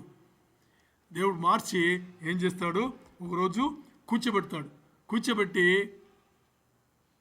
నువ్వు నీ ఆత్మ, నీ మనసును, నీ హృదయంను నువ్వు పరిశీలన చేసుకుని, నువ్వు కరెక్ట్గా వాళ్ళు ఏదైతే చేయలేదో, వాళ్ళు ఏదైతే నీకు వ్యతిరేకంగా చేశారో అది నీకు హానికరంగా అనిపిస్తే మరి నువ్వు చేసింది ఏం చేస్తారంటే, మన జీవితంలో మనం చేసిన దాన్ని అన్నీ ఒకటి తర్వాత గుర్తు చేసి తర్వాత మనం తయారు చేస్తాడు. అప్పుడు మన లోపల ఉండే హృదయం ఉందే, ఆ హృదయం యేసయ్యను పోలిన హృదయం. అర్థమైందా మీకు? యేసయ్య పాపం లేని, ఏ పాపం ఎరగని ఆ యేసయ్య ఉన్నారే, అలాంటి హృదయం మనకి ఇచ్చేవరకు దేవుడు వదలడు. ఇప్పుడు చూడండి, ఇన్ని అయిన తర్వాత కూడా ఇంకా చేయలేకపోతే ఇంకా క్షమించలేను అని వచ్చేటప్పుడు రెండు ఆప్షన్ ఉన్నాయి. ఒకటి, 3వ అంశంలో మాట్లాడుకున్నట్టుగా దేవునికి విధేయత చూపించి ఆ వ్యక్తితో మంచిగా నడుచుకోవాలి. ఇది మొదటి ఆప్షన్. అయితే 2వ ఆప్షన్ వచ్చేసి నేను చేయలేను అని మీరు ఉండొచ్చు. ఇంకేమన్నా ఉందా? ఒకటి, దేవుని విధేయత చూపించి ఏం చేయాలి? వాళ్ళతో మంచిగా నడుచుకోవాలి. ఇది 3వ మెట్టు కదా, ఇది మాట్లాడుతున్నాం. ఇప్పుడు ఇది లేదనుకోండి, ఇంకోటి ఏముంది? నేను వదిలిట్టుగా లేదు వాడు అంటే మీరేం చేయొచ్చు? అలాగే పెట్టుకోవచ్చు. దీంట్లో స్త్రీలు కొంచెం గట్టి, అస్సలు వదలరు. ఏంటి అంటే మగవాళ్ళ కన్నా స్త్రీలు కొంచెం అదే సమస్య లేదు, అలా వదిలిపెడతారు. ఏమన్నా మామూలుగా చేస్తారా ఏంటి? నీకు తెలుసా? ఎవరి వాళ్ళు మాట్లాడి నీకు తెలుసా? నాకు తెలుసు అంటారు. నీకు తెలుసమ్మా, ఎవరు లేదన్నారు, నీకు తెలుసు కాబట్టి ఇన్ని సంవత్సరాల పట్టుకున్నావు. ఇప్పుడు నువ్వు వదలలేదనుకో, మరి నువ్వు చేసింది లేదు చెప్పు. నేనేం చేయలేదని చెప్పు. అంత చెడ్డవాళ్ళు, వేషధారులు, యేసయ్య పిలిచిన వాళ్ళే ఆత్మ పరిశీలన చేసుకుని వెళ్ళిపోయారు మంచిగా. వాళ్ళకన్నా గౌరవం నువ్వు.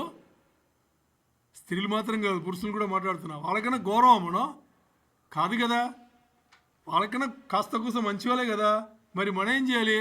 ఒకే దెబ్బకు పడిపోవాలి. ఏది చూసామా? మత్తయి 6:12 చదివామా, ధ్యానం చేసామా, అయిపోవాలి. దేవుడు చెప్పేశాడు ఇంక అంతే. వదిలే ఆశీర్వదించి వదిలే, వాళ్ళ రక్షణ కోసం ప్రార్థన చేయి, అంతే. దాంతో అయిపోయింది. ఇప్పుడు కొంతమంది ఉంటారు, ఎలా ఉంటారు తెలుసా? వాళ్ళు ఏ సంఘటన ద్వారా వాళ్ళకి గాయపరిచిన ఆ వ్యక్తి ఎదురొచ్చేటప్పుడు, ఇవన్నీ అయిన తర్వాత, ఇప్పుడు మనం మాట్లాడినన్నీ అయిపోయిన తర్వాత ఎదురొస్తారు. ఎదురొచ్చేటప్పుడు ఏమంటారు తెలుసా? వాళ్ళు వస్తే రానిలే, వాళ్ళు వచ్చినట్టు నేను అస్సలు పట్టించుకోను అంటారు. వాళ్ళు అక్కడ ఉన్నారనే నేను చూస్తాను, చూసినట్టుగా నేను కనిపించుకోను అంటారు. దీనికి అర్థం ఏంటి? ఇంకా వదలలేదు. వీళ్ళు ఏం చేయాలి? ఓకే, వీళ్ళకి గుర్తు రావాలంటే, నేను ఇంకా వదల్లా, నా పాపములు దేవుడు కూడా ఇంకా క్షమించాల. అనేటప్పుడు ఎందుకు సిలువ కార్యం గుర్తు చేసుకున్నామంటే ఆయన అక్కడ పెట్టింది మీకు ఏమి రాదు అంతే. ఏదే మీ నేను మారు మనసు పొందాను, యేసయ్యను ఒప్పుకున్నాను, బాప్టిజం నీటి బాప్టిజం తీసుకున్నాను, ఇవన్నీ మీరు చేసి ఉంటారు. సిలువలో పెట్టిన రక్షణ, ఆ రక్షణకి సంబంధించి ఇప్పుడు ఏమేమి మాట్లాడుకున్నామో ఏమి మీకు రాదు, ఏమి రాదు. మత్తయి 6:12 యేసయ్య చెప్పేశాడు, నేను ఇతరుల పాపములను నాకు అతిక్రమం చేసిన వాళ్ళు పాపములని క్షమించిన ప్రకారము మీరు ఆ పాపములు వాళ్ళని క్షమించలేదంటే మీ పాపములు క్షమించబడదు. మీ పాపములు క్షమించబడలేదనేటప్పుడు మీరు నేను మారు మనసు పొందాను, యేసయ్యను ఒప్పుకున్నాను, నీటి బాప్టిజం తీసుకున్నాను, రొట్టె బళ్ళల పాల్పంపులు పొందుతున్నాను, నెవర్ నథింగ్ డూయింగ్. యేసయ్య ఇచ్చిన రక్షణలో మీకు ఏమి రాదు. ఎందుకంటే దేవునికి పాపం అంటే పడదు. పాపులైతే ఇష్టం ఆయనకు, మరి ఆ పాపులు మారితే ఇష్టం. పాపులాగే ఉంటే ఆయన పక్కన చేర్చుకోడు. ఇప్పుడు మీరు ఇతరుల పాపములు మీరు క్షమించలేదు, మీ పాపములతో మీరు అలాగే ఉండిపోయారు. మీరు అలాగే ఉండిపోతే దేవునికి దగ్గర అవ్వలేరు. యేసయ్య సిలువ కార్యంలో పెట్టిన అన్ని రక్షణ అనే పేర్ల పెట్టిన అన్ని మంచి విషయం, 1 కాదు 100 కాదు 1000 కాదు, కోట్లు పెట్టాడు ఆయన. కోట్లు పెట్టాడు, ఒక్కటి కూడా రాదు. మీరు కోల్పోయేది దేని ఆలోచన చేయండి. అయితే ఇప్పుడు ప్రశ్న, ముగింపు వచ్చాం. ప్రశ్న, మరి నేను ఎలా వాళ్ళతో ప్రవర్తించాలి? నా వల్ల కావట్లేదు, నేను ఎలా ప్రవర్తించాలి కదా? అందుకే మత్తయి 5:44 ఇలా చెప్పారు యేసయ్య. చదవండి, మత్తయి 5:44 చదవండి, గట్టిగా చదవండి. నేను మీతో చెప్పినది ఏమనగా, నేను మీతో అంటే యేసయ్య చెప్తున్నా, నేను మీతో చెప్పినది ఏమనగా మీరు పరలోకమందున్న మీ తండ్రికి కుమారులై ఉండినట్లు. బాగా అర్థం చేసుకోండి, మంచి వచనం. మీరు పరలోకమందున్న మీ తండ్రికి కుమారులై ఉన్నట్టు మీ శత్రువులను ప్రేమించుడి. ఆపండి. ఎవరిని ప్రేమించన్నారు ఆయన? మనం ఇంతవరకు ఎవరెవరిని ప్రేమించి ఉంటాం చెప్పండి. ఎవరు వాడు? లోకం మనకి నేర్పించేది, లోకం మనకి ఏం నేర్పిస్తుంది? ప్రేమించాలి నేర్పిస్తుంది కదా. ఎవరిని ప్రేమించాలని నేర్పిస్తుంది? ఆలోచన చేయాలి. తల్లిదండ్రుల్లో మొదలవుతుంది, ఇంకా చుట్టూండే వాళ్ళందరూ కదా, సమాజం, అన్ని వస్తువులు, దీని అన్ని మనం ప్రేమించాలి. దేవుడు మాట్లాడింది ఆ ప్రేమ కాదు. దేవుడు మాట్లాడిన ప్రేమ ఎవరిని ప్రేమించాలంట? శత్రువులు ప్రేమించు. ఓకే, శత్రువులు ప్రేమించేది అనే దీనికన్నా పెద్ద పని ఇంకేమన్నా ఉందా? ప్రేమించే దీంట్లో కష్టమైన పని ఇది, శత్రువులు ప్రేమించేది. ఇప్పుడు ఎవరిని ప్రేమించమన్నారు? యేసయ్య. దేవుడు చెప్తున్నాడు ఏమని? నువ్వు నీ శత్రువులను ప్రేమించు అని చెప్పేసి, ఆ ప్రేమ అనే తెలుగు పదానికి ఇంగ్లీష్లో వాడబడిన పదం లవ్ కదా. దానికి గ్రీక్ పదం వచ్చేసి అగాపేఓ. గ్రీక్లో ఏం చెప్తారు? అగాపేఓ అంటే అగాపే లవ్. అగాపే లవ్ అంటే దానికి అర్థం ఏంటంటే, ఎదుటి వ్యక్తినిచ్చి నేను ఏమీ ఆశించలేదు, అయినా నేను ప్రేమిస్తా. యేసయ్య సిలువ కార్యంలో ఏం చేశారు?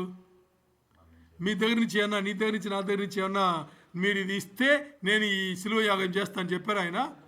ఏం చెప్పాలా. ఆయన సృష్టి ఏమి చేయలేని పరిస్థితిలో ఉండేటప్పుడు ఆయన సిలువ యాగం చేశారు కదా. అది ఆ ప్రేమ గురించి మాట్లాడుతున్నారు, అగాపే లవ్. అర్థమైందా? ఆ ప్రేమతో మీరేం చేయాలి? మీ శత్రువులను ప్రేమించండి అంటున్నాడు ఆయన. ఎందుకు? శత్రువు దగ్గర మనకు వచ్చేది ఏమన్నా ఉంటుందా? రాబడి ఏమన్నా ఉంటుందా? శత్రువు దగ్గర ఏమన్నా మనం ఆశించుతామా? ఏమీ లేదు. అలాంటి వాళ్ళని ప్రేమించండి అని చెప్తున్నారు. ఇంకా మిమ్మును హింసించు వారి కొరకు ఏం చేయమన్నారు? హింసించు వారి కొరకు ప్రార్థన చేయుడి. ఎవరి కోసం ప్రార్థన చేయాలి? మన ప్రార్థనలో కూర్చుంటే దేనికోసం కూర్చుంటాం? మనం ప్రార్థనలో కూర్చుంటే దేనికోసం? దేవుడి దగ్గర అడుగుతాం చెప్పండి. మన కోసం మాత్రమే, మనకు కావాలని మాత్రమే అడుగుతాం. మరి ఇక్కడ ఈ అగాపే ప్రేమతో ఆయన ఏం చెప్తున్నాడు? మిమ్మల్ని హింసించు వారు మిమ్మల్ని హింసించు వారు వాళ్ళు మీరు ఎవరైతే మిమ్మల్ని గాయపరుస్తున్నారో, ఎవరైతే మిమ్మల్ని దుఃఖపరుస్తున్నారో, ఎవరు మీకు ఇబ్బంది ఇక్కట్లకుండా మిమ్మల్ని పెట్టారో వాళ్ళ కోసం మీరు ఏం చేయండి, ప్రార్థించండి అంటున్నారు. ఇంకా దాంతో ఆగల 46 లేదు, ఇంకా ఉందా? అనుకుందనా? ఆయన ఆ, చెడ్డవారి మీద చెడ్డవారి మీద మీదను మీదను మంచివారి మీదను మంచివారి మీదను తన సూర్యుని సూర్యుని ఉదయింపచేసి. ఇక్కడ చూసారా, ఆయన దేవుడు సృష్టికర్త. ఆయన ఏం చేశారు, ఈ లోకముకు సూర్య వెలుగును అందిస్తున్నాడు, చంద్రుడు వెలుగును అందిస్తున్నాడు. అన్ని మీకు ప్రకృతి చూడండి, ప్రకృతి దేవుని బిడ్డలకు మాత్రమా, అన్యులకు కూడానా? అందరికి. మన అన్యులకు ఉండేటప్పుడు మనకు కూడా ఉండింది కదా, అవును. మన తర్వాత మారాం, అంతేనా? ఓకే, ఇప్పుడు చూడండి, సృష్టి మొత్తానికి ఆయన ఒక్క దేవుడే, ఒకే దేవుడు. సృష్టి మొత్తానికి ఆయనకు సృష్టి ఉండే వాళ్ళు అందరూ ఒక్కటే. అందరి అవకాశం ఇచ్చారు. ఏమని? ఈ భూతికి అంతమంతా వెళ్ళి సువార్త చెప్పమని చెప్పారా లేదా? అందరికి చెప్పండి. ఎవరు మారుతారో వాళ్ళు నా పిల్లలు అవుతారు, ఎవరు రాలేదో వాళ్ళు అన్యులు అవుతారు, వాళ్ళ శిక్షలు వాళ్ళు తీసుకుంటారు. ఇప్పుడు ఈ సృష్టికర్త అందరి ఒక్కరే, దేవాది దేవుడు, తండ్రి అనే దేవుడు ఒక్కరే. అందుకని ఇప్పుడు చిన్న విషయంలో నాకు వ్యతిరేకించరు, నాకు అన్యాయం చేశారు, నన్ను గాయపరిచారు, నేను క్షమించను అని నువ్వు మాట్లాడినా వాళ్ళు కూడా దేవుని సృష్టే, వాళ్ళు కూడా ప్రేమించాలి. ఎలాంటి ప్రేమించాలి? వాళ్ళ దగ్గర నుంచి ఏమి ఆశించకుండా ఏం చేయాలి, ప్రేమించాలి అని దేవుడు ఇక్కడ మాట్లాడుతున్నారు. ఈ ప్రేమ ఎలా ఉండాలి అనేది లోకంలో ఉదాహరణ చెప్తా. ఇప్పుడు తల్లిదండ్రులు ఉన్నారు, మీకు ఇద్దరు పిల్లలు, ఓ అబ్బాయి ఇంకొని కొడుతున్నాడు, ఈ అబ్బాయి కూడా ఊరుకోండి ఇంకో మారి గొడవలాడుకుంటున్నాడు. ఎవరికి సపోర్ట్ చేస్తారు మీరు? మగపిల్లగా? ఇద్దరు మన పిల్లలే, తల్లిదండ్రులు ఇద్దరు వాళ్ళ పిల్లలే, ఇద్దరు గొడవలాడుతున్నారు. మీరు ఎవరికి సపోర్ట్ చేస్తారు చెప్పాలి?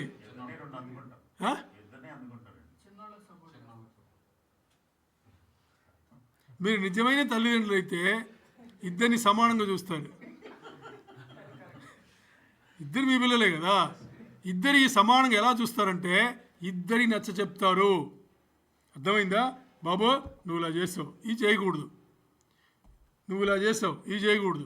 ఇద్దరి నచ్చ చెప్తారు. మీరు నిజమైన తల్లిదండ్రులు, ప్రేమపూర్వంగా మీరు వాళ్ళని పెంచితే మీరు అలాగే చేస్తారు.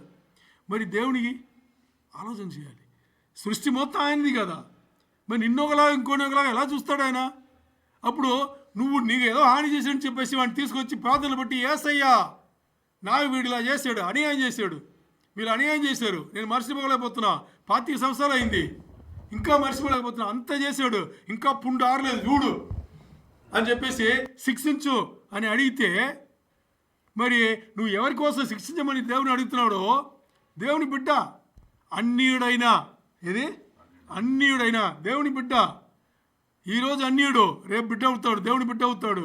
మొన్న మన అన్యులు ఉన్నాం, ఈరోజు బిడ్డల వల్ల అవుతాడు. అప్పుడు ఏం చేయాలి? ఆలోచన చేయండి. అది దేవుడు మాట్లాడేది. సో దేవుని ముందు కూర్చుని కండిషన్లు మనం వేసేది కాదు.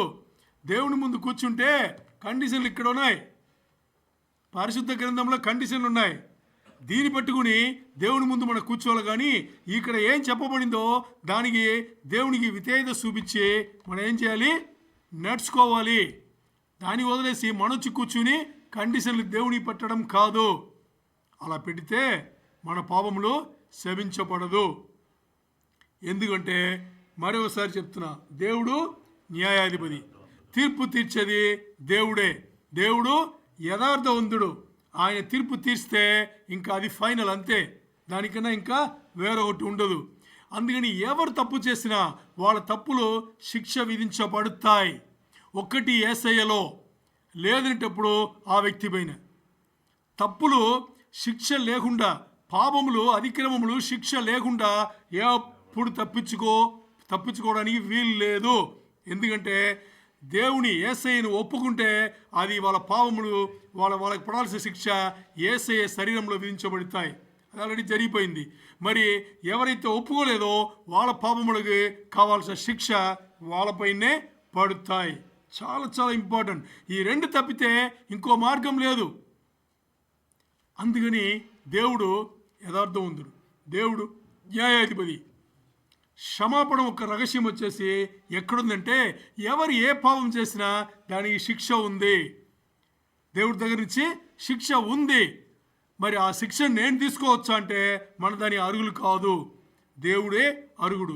పగ తీర్చుకునేది దేవుని పని, నేను న్యాయాధిపతి, నాకు వదిలేయండి అంటున్నాడు. సో ఇప్పుడు మనం చేయాల్సింది, దేవుని ముందు 3 అంశములు అయిన తర్వాత కూడా ఇంకా పని జరగల, ఇంకా మన కోపం తక్కువ చేసుకోవట్లేదు అనేటప్పుడు మీరు దేవుడు మిమ్మల్ని పిలుస్తూ మాట్లాడుతున్నాడు. ఏమని? కుమారుడా, నీ పాపములను నువ్వెప్పుడు ఎందుకు నీకు గుర్తు చేసుకునే ఉంటున్నావు, దాని నుంచి ఎప్పుడు బయటపడతావని దేవుడు ఈరోజు పిలుస్తున్నారు. అర్థమైందా మీకు? ఓకే, దేవునికే మహిమ కలుగును గాక.